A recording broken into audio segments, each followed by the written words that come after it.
नमस्कार. दिशामध्ये मी परी तेलंग आपलं स्वागत करते. म्हणजे न्यूझीलंड म्हटलं की तुम्हाला काय आठवतं? अगदी बरोबर. न्यूझीलंड म्हटलं की आपल्याला आठवतं म्हणजे क्रिकेट. पण न्यूझीलंडमध्ये क्रिकेट व्यतिरिक्त देखील अनेक गोष्टी आहेत आणि मला खात्री आहे की माझ्याप्रमाणे तुम्हाला सुद्धा त्या सगळ्या गोष्टी जाणून घ्यायची उत्सुकता असेल. पण त्याकरता स्वागत करूया उमाकांत तासगावकर यांचं. नमस्कार सर. नमस्कार. दिशामध्ये स्वागत. धन्यवाद. आता न्यूझीलंडचा विषय आहे तर न्यूझीलंड म्हणजे क्रिकेट हे अगदी समीकरणच आहे. बरोबर आहे. पण क्रिकेट व्यतिरिक्त न्यूझीलंड विषयी थोडंसं काहीतरी. असं आहे, न्यूझीलंड हा अतिशय सुंदर निसर्ग संपन्न असा देश आहे. क्षेत्रफळ खूप मोठं आहे आणि त्या मानाने लोकसंख्या कमी आहे, फक्त 50 लाख आहे. बरं. आणि निसर्ग सौंदर्य अप्रतिम आहे. बरं. आणि देशाच्या क्षेत्रफळाच्या मानाने लोकसंख्या नाही आहे. त्यामुळे त्या देशाची आता डेव्हलपमेंट जास्त वेगामध्ये करण्याचं त्यांच्या सरकारने ठरवलंय. अतिशय ज्याला आपल्याला म्हणता येईल की निसर्गाचं वरदान असलेला देश, म्हणजे उत्तम हवामान, उत्तम जीवनशैली आणि उत्तम इन्कम, बरं. अशा तऱ्हेचा हा देश आहे. बरं. आणि पूर्वेकडे आहे. भारत आणि न्यूझीलंड यांच्यामध्ये 7.5 तासाचा फरक आहे. म्हणजे न्यूझीलंड आपल्यापेक्षा 7.5 तास पुढे आहे. बरं. तसा तो अनेक बाबतीत पुढे आहे. तर न्यूझीलंड बद्दल बोलायचं झालं तर आपल्याला असं म्हणता येईल की ज्याला एक चांगल्या तऱ्हेची समृद्ध परंतु शांत जीवनशैली हवी आहे, तो माणूस न्यूझीलंडला जाऊ शकतो. बरं. आता न्यूझीलंड या देशाविषयी इतका मला सांगितलं, पण आता नोकरीच्या संधी कशा काय अवेलेबल आहेत न्यूझीलंडमध्ये? न्यूझीलंडमध्ये नोकरीच्या अनेक संधी अवेलेबल आहेत आणि सर्वसाधारणपणे आपण ज्याला कल्पना करू शकणार नाही इतक्या तऱ्हेच्या नोकरीच्या संधी न्यूझीलंडमध्ये उपलब्ध आहेत. बरं. न्यूझीलंड सरकारने 2 तऱ्हेच्या याद्या बनवल्या आहेत. त्यापैकी एक जी यादी आहे त्याला ते ISSL म्हणतात, म्हणजे इमिजिएट शॉर्ट स्किल्ड लिस्ट. बरं. की आता त्यांना इमिजिएटली कोणते कोणते लोक हवेत, कुठल्या क्षेत्रातले लोक हवेत, याची एक यादी बनवली आहे. दुसरी एक यादी आहे ती म्हणजे long term skilled shortage list. बरं. बरोबर आहे.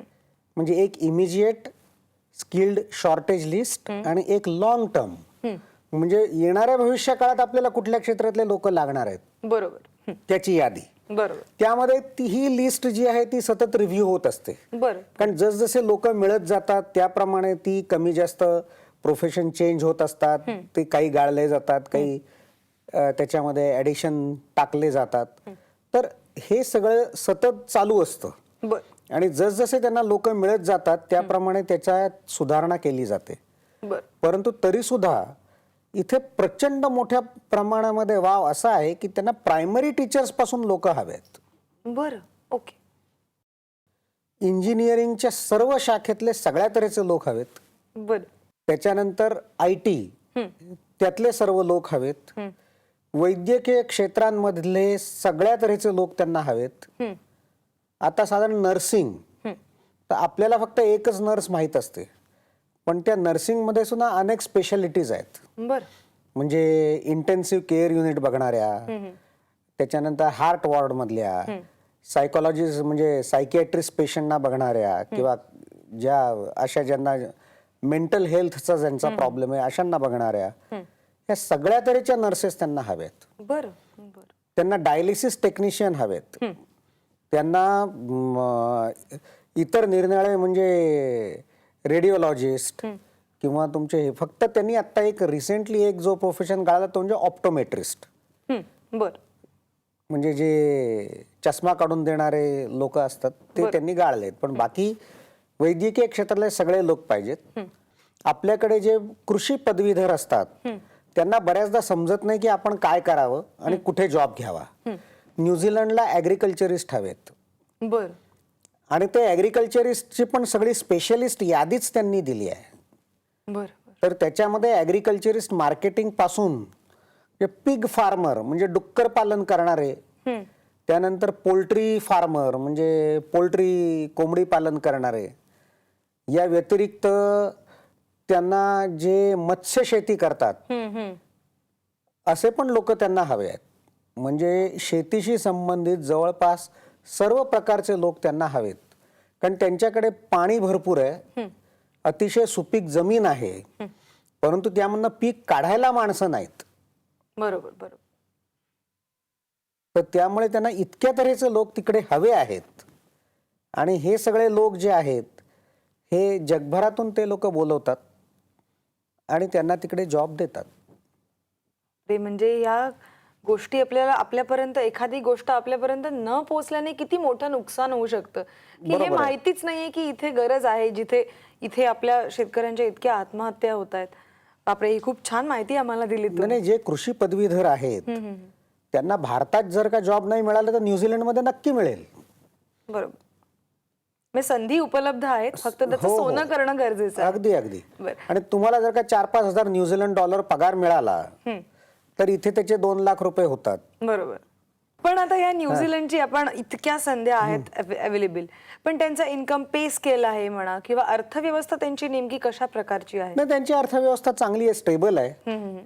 असा काही मेजर प्रॉब्लेम काही नाही आहे. तसं कुठल्याही देशाच्या अर्थव्यवस्थेमध्ये थोडं कमी जास्त होतच असतं, त्याच्याबद्दलही काही असं हे नाही. उलट आता ते देश मोठ्या प्रमाणावरती विकसित करावा अधिक. पण जे क्षेत्र देशातलं जो भूभाग विकसित नाही किंवा जो नुसता पडलाय, बरोबर, तर आणि त्या देशातल्या समृद्ध पाण्याचा आणि जमिनीचा योग्य तो वापर करून आपण अधिकाधिक समृद्ध व्हावं, आपणही व्हावं, दुसऱ्यालाही होऊ द्यावं, बरोबर, अशा तऱ्हेचा दृष्टिकोन ठेवून ते पुढे चाललेत. न्यूझीलंडमध्ये असा प्रॉब्लेम नाहीये जसा डेन्मार्क आणि जर्मनीमध्ये आहे की वृद्ध लोक खूप वाढत चाललेत म्हणून त्यांना तरुण लोक हवेत, असं काही नाहीये. त्यांचं क्षेत्रफळ जास्त आहे, लोकसंख्या कमी आहे. बरोबर. मी जसं मागे सांगितलं तर प्रत्येक देशाचा जो प्रॉब्लेम असतो तो वेगळा असतो, त्यांच्या समस्या वेगळ्या असतात आणि त्यांचे दृष्टिकोन वेगळे असतात. बरोबर. तर न्यूझीलंडचं आहे हे अशा पद्धतीचं आहे. न्यूझीलंडला जास्त करून मनुष्यबळाची गरज आहे मुळात कुठलंही काम करण्याकरता. बरोबर आहे. बर, मला खात्री आहे. मी आता न्यूझीलंड विषयी आपण आता अगदी सुरुवात केली आहे बोलायला, पण नेमकं न्यूझीलंडला जायचं काय, पद्धत काय, संधी कशा, अनेक विषय आपले बोलायचे राहिले आहेत. पण आपण पुढच्या भागात हे नक्कीच बोलूया. जरूर जरूर. पण आज आम्हाला एवढं मुलाचं मार्गदर्शन केलं त्याबद्दल आभार मानते. धन्यवाद. उर्वरित न्यूझीलंड घेऊन मी भेटणार आहे पण पुढच्या भागात. तोपर्यंत नमस्कार.